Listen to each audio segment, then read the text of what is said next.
이런 가운데 이런 현상에 대해서요, 홍준표 시장이 또 한마디를 했습니다. SNS를 통해서요, 비판 발언을 이어가고 있는 겁니다. 갑툭튀 후보가 당을 장악하면 당의 미래가 없다.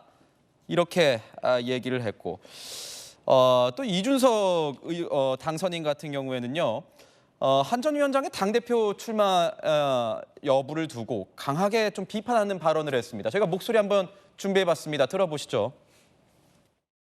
당의 승리를 이끌지 못했고 결국엔 패배했는데 당대표는 좀 더 어렵거든요. 비대위원장보다 일하기가. 그리고 선거도 없기 때문에 말도 안 듣고 2달 전까지 무소불위에 걸려가지고 해내지 못했던 분이 지금 다시 하려고 한다? 뭘까요? 양재 도서관에서 책 몇 권 읽으시고 바뀌었다고 하시는 건 아닐 테고 그 부분이 불분명한 상태에서 나오신다는 거는 이걸 세 글자로 줄이면 권력욕입니다. 권력욕밖에 없는 거죠. 어떤 선택할까요? 권력욕에 빠지면은 다 거기 못 헤어나옵니다. 권력욕에 빠졌다. 이렇게 지금 평가를 하고 있습니다. 굉장히 당대표가 더 어려워요. 막 이렇게 얘기를 하고 있는데 유력 보수 인사들의 어떤 한 전 위원장 때리기는 이건 어떻게 저희가 봐야 될까요? 뭐 당연히 견제죠. 당연히 견제인데 저는 홍준표 시장의 견제와 이준석 대표의 견제가 좀 차이가 있다고 봐요. 홍준표 시장의 견제는 그야말로 본인의 욕망을 위해서 경쟁자를 견제하는 굉장히 강한 용어들이 지금 사용되고 있는 것이죠.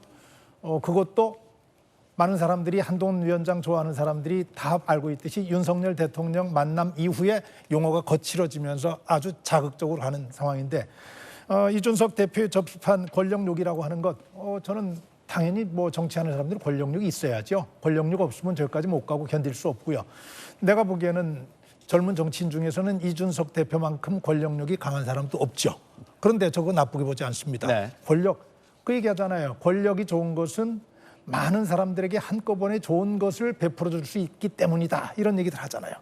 권력욕 가지는 게 당연하죠. 그런데 그 권력욕을 어떻게 행사하느냐인데 이준석 대표가 저 얘기 뒤에 이런 이야기를 했어요. 자기도 박근혜 전 대통령에 의해서 박근혜 퀴즈로 선발된 정치인이다.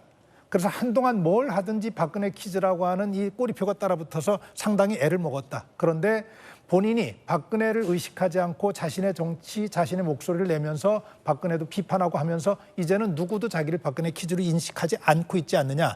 한동훈 대표도 한동훈 전 비대위원장도 윤석열 대통령과의 관계에서 그런 자기의 모습, 자기의 스탠스를 가지고 가는 것이 중요하다는 얘기를 했는데 저는 그 뒤에 방점이 있다고 봐요. 그 이야기는 앞에 홍준표 시장이 얘기했던 것은 경쟁자로서 잠재적인 경쟁자를 제껴놓겠다는 의도가 있었던 반면 이준석 대표는 한국 정치의 발전을 위해서 같이 그렇게 좀 보수 쪽에서 성장해 나가는 같은 정치인으로서의 이 길에 대한 조언을 했다. 저는 그렇게 봅니다.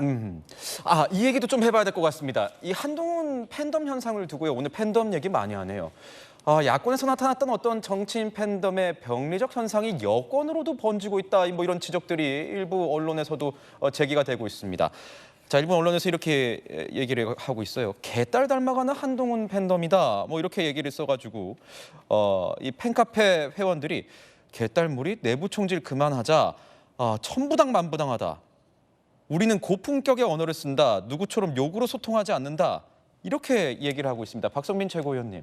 어떻습니까? 지금의 팬덤 현상을 봤을 때는 야권과 여권이 비슷해 보이십니까?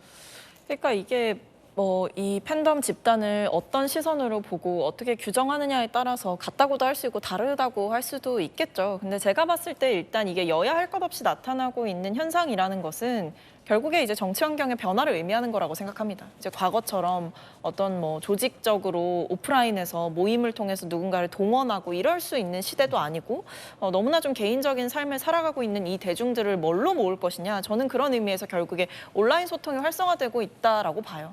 지금도 이제 뭐 위드훈이라는 이 팬카페를 통해서 뭐 한동훈 전 비대위원장의 뭐 일상이라던가 이런 것들도 이제 목격한 분들이 막 올리시기도 하고 이런 거 아니겠습니까?